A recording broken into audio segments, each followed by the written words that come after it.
We're looking at what I call a mile wide. And we start with the song.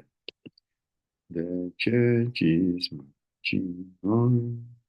The church is marching on.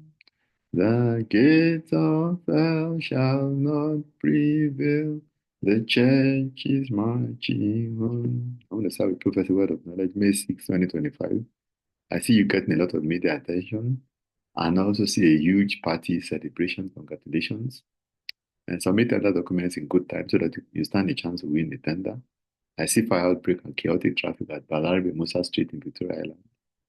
And then membership is denied on serious sisters in the church, and this should be the way to go. I also see a gate that is locked, so always make yourself worthy. Then I see part-time teaching in allocation favoring you.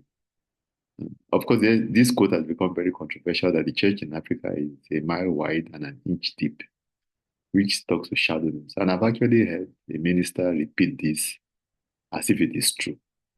And this is very problematic because sometimes this means that we can actually become reticent. The church still needs a lot of ground to cover, not just in Africa, but all over the world, so that we can actually usher in the coming of the Lord. Second Corinthians chapter 10, verse 12. For we then not make ourselves of the number or compare ourselves with some that commend themselves.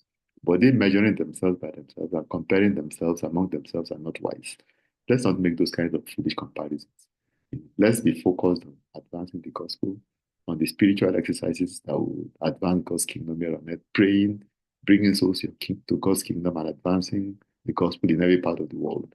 Let's not be bogged down with these kinds of controversies that will not get anyone anywhere.